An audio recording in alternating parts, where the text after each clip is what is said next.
আসসালামু আলাইকুম প্রিয় দেশবাসী। আজ চৈতের শেষ দিকে বৃষ্টির পর আমি আমার ধান খেতে এসেছি। এখানে আপনারা দেখতে পাচ্ছেন যে আমার এই জমিতে 102 জাত এর ধান আমি লাগিয়েছিলাম। আল্লাহর রহমতে যে এই জমিতে আমার বাম্পার ফলন এসেছে। 102 জাতের যে ধানটির অত্যন্ত সুন্দর ফলন হয়েছে। এই ধানটি গোল্ডেন বেলি কোম্পানি থেকে আমি নিয়ে এসেছিলাম।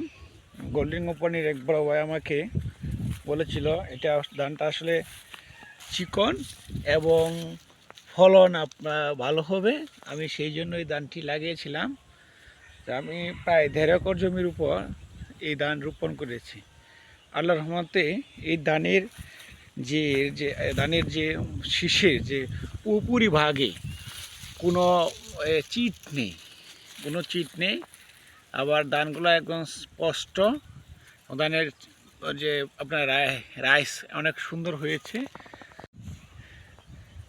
লালন ফলন হয়। আগামী বছর আমরা প্রবীণ কৃষক কল্যাণ ফাউন্ডেশনের মাধ্যমে আমাদের যে আওতাভুক্ত কৃষক আছে আমরা তাদের মাঝখানে এই বীজগুলা আমরা পরামর্শ দিব এই ধানগুলা লাগানোর জন্য। এখানে ধানের যে আমরা যে এই বর্তমান সময়ে আমরা অনেক কৃষকের কাছ থেকে অভিযোগ পাই, তারা অনেক কৃষক অভিযোগ করে যে অনেক ধানের মরা শীষ বের হচ্ছে, আবার ধানের আগাতে যে আগার অংশটুকু সেখানে মরা বের হচ্ছে। কিন্তু আমরা দেখতে পাই যে আমি ধান বের হওয়া শুরু থেকে এই পর্যন্ত যে ধানের উপরি অংশটুকু কোনো ধরনের চিট হয়নি। আপনারা দেখতে পাচ্ছেন এই যে ধানগুলোর মাধ্যমে একদম লম্বা, অনেক লম্বা ধানের শীষ, এই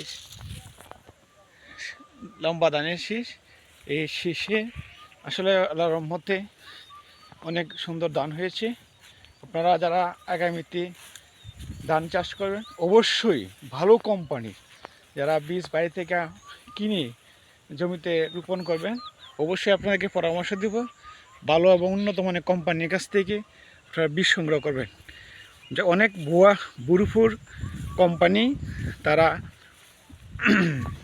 তারা বীজ উৎপাদন না করে অনেক আবাদ জমি থেকে কৃষকের কাছ থেকে সাধারণ ধান সংগ্রহ করে প্যাকেট করে আপনার কৃষকের কাছে বীজ হিসেবে অতি লোভের মুনাফায় তারা এই ধানগুলো বিক্রি করার কারণে আমাদের অনেক কৃষক ক্ষতিগ্রস্ত হয়। যে এই উন্নত মানের বীজ না পেয়ে তারা যখন এই বীজ ধানগুলো জমিতে রোপণ করে তাদের অনেক ফসল ছিটা হয়, যে ধানের ওদের রাইস হয় না। এগুলো আপনাদের অবশ্যই খেয়াল রাখতে হবে।